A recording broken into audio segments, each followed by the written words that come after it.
I'm sure fellow media enthusiasts like myself are all familiar with the term cult classic.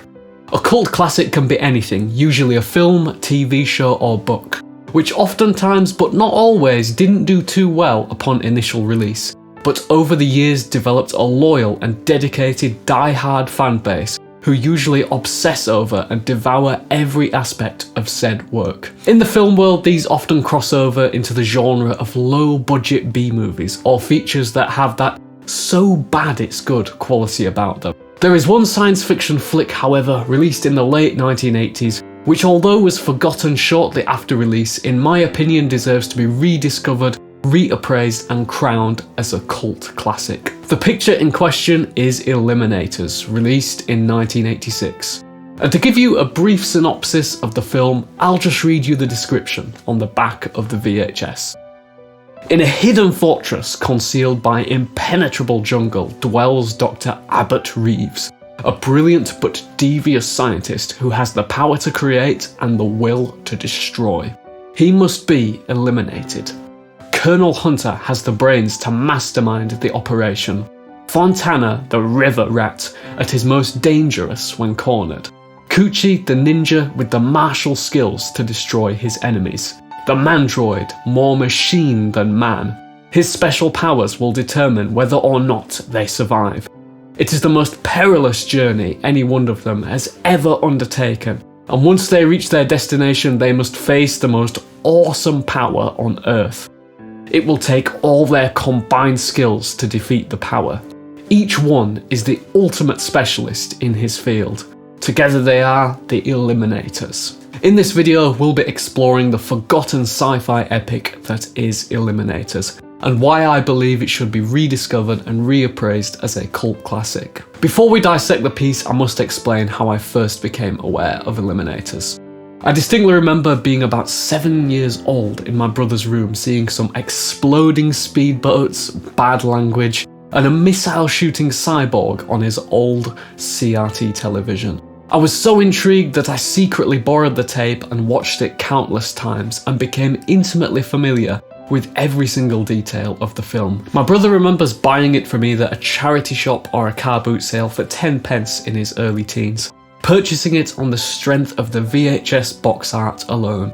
Then somehow a few years later, the tape mysteriously vanished from our home. Then began the Eliminators wilderness years, where I would occasionally Google the film in order to try and watch it or see if anyone had written anything about it online. At this point, apart from a few IMDb reviews, there was literally no information anywhere about Eliminators, with no DVD or Blu-ray releases even available in the United Kingdom.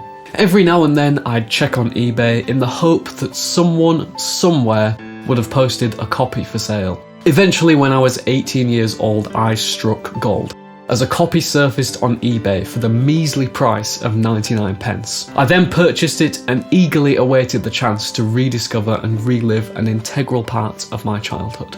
Eliminators was produced by legendary B-movie producer Charles Band and his Empire International Pictures, and directed by first-time director Peter Manoogian. It starts out with a wonderfully 80s opening, depicting a plane crash followed by a brief scene showing our main character interacting with what looks to be a few Romans. We are then transported to the lair of the evil Abbott Reeves, played brilliantly by Roy Dotrice, and his assistant Dr. Takada. After some villainous synthesized music, our main character, the Mandroid, emerges from Reeves' wicked time machine. The Mandroid is portrayed by Patrick Reynolds in his first ever leading role. Curiously enough, Reynolds spent much of the 70s in Los Angeles rubbing shoulders and training with the likes of Arnold Schwarzenegger, with Reynolds being convinced that Arnold would never make it as an actor. It emerges that Reeves and Takada have been using the Mandroid to test out Reeves' new time travel technology, and he has just returned on the first successful trip to ancient Rome. Reeves then orders the Mandroid to be dismantled,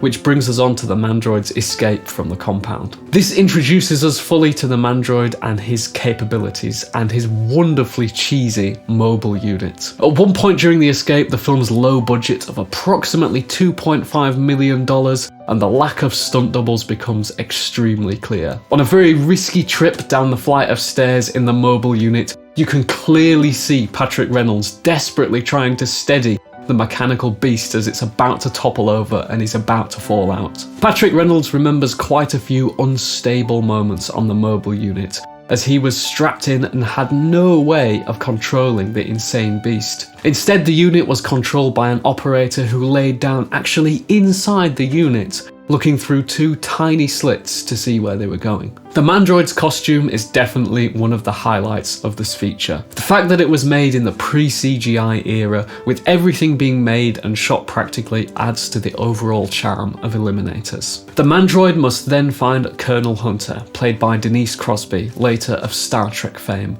who originally worked alongside Reeves to create the technology used for the Mandroid and his evil time travel experiments. It is here where we learn of the Mandroid's origin, as he was pulled from a plane crash and turned into the semi-human machine that he is now, with no memories of his past life. The pair then set off towards Mexico with the robot Spot in order to destroy and stop Abbott Reeves. Once in Mexico, we meet the next member of the team, Harry Fontana, who it seems is literally just a carbon copy of Harrison Ford's Han Solo, albeit in Mexico rather than Mos Eisley and with an old riverboat instead of the Millennium Falcon. Just like in Star Wars, Fontana provides his services for an extremely pricey sum, and offers to take them down the river in order to find Reeves' hidden fortress. Eliminators was shot entirely on location in Madrid, Spain, for 3.5 blisteringly hot months during the summer of 1985. It was so hot that Patrick Reynolds often took off the Mandroid costume almost entirely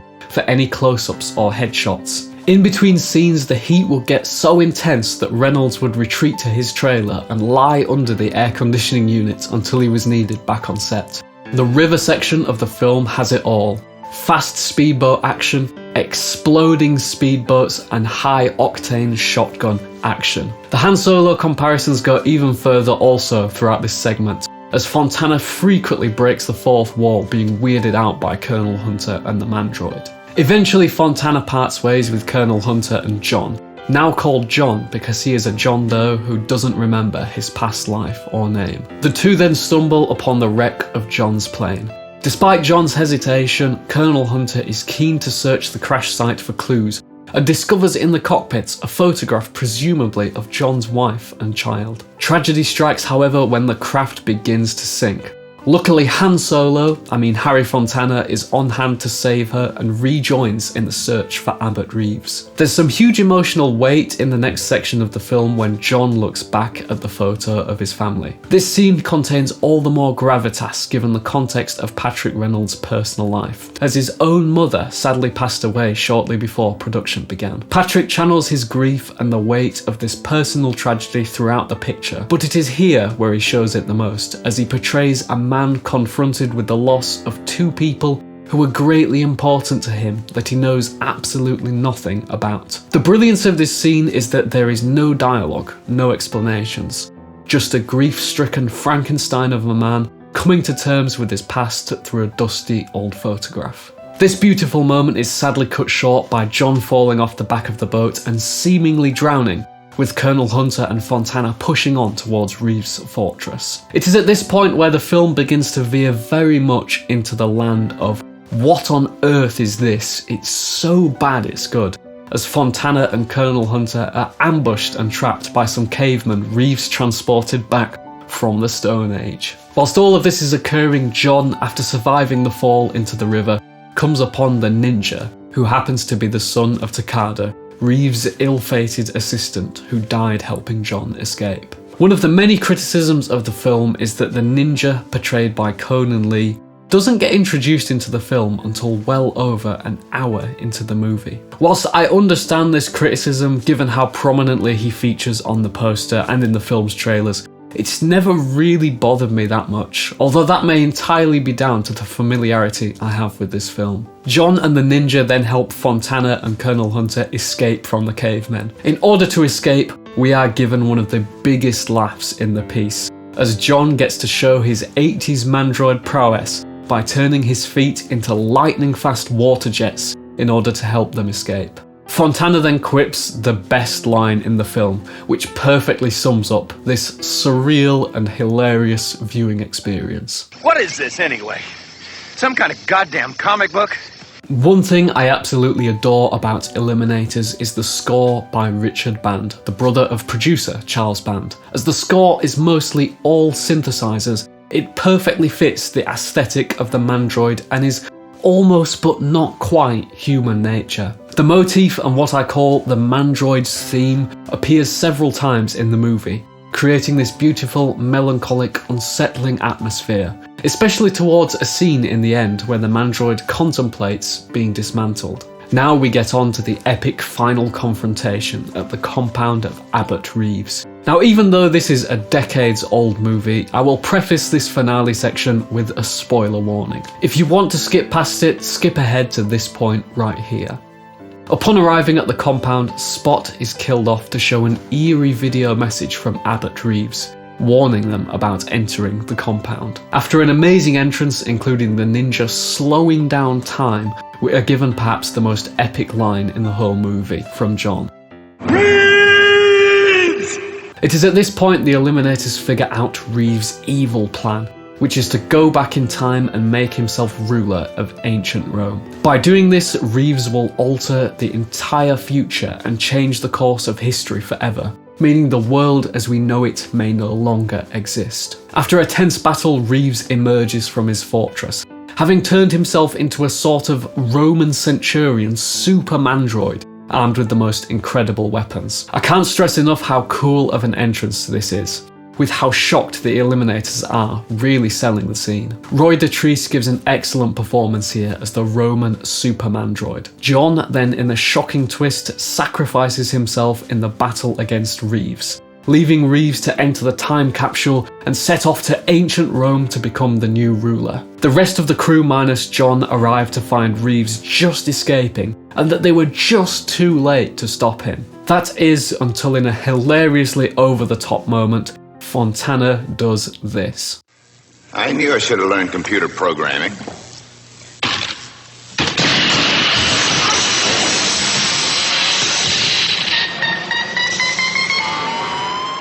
Thus, with some ham-fisted, over-the-top 80s macho destruction, Reeves is accidentally sent all the way back to the Silurian era in the year 435 million BC. And then, just like that, after a brief scream from Reeves that rivals that of Darth Vader in Revenge of the Sith,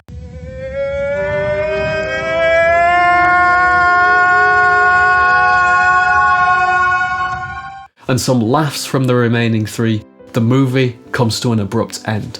Eliminators eventually released in January 1986 and was screened in over 1,200 theatres, taking in under just double its budget, doing $4.6 million at the box office. At the time, many reviewers were baffled by the film, with some even hailing it as the greatest spoof of all time, which was not what the cast and crew had in mind at all. Whilst making Eliminators, the cast, and especially Patrick Reynolds, were convinced that the movie was going to be a groundbreaking hit, and were very disappointed with the reception upon release. It was on home video where most people saw Eliminators, which is mostly down to the incredible poster and box art, with many renting it on the strength of the cover alone. Although this cheesy blockbuster is nowhere near the cult classic status I believe it deserves, the film has a very small but loyal fan base, large enough to secure a new transfer of the film to an official Blu-ray,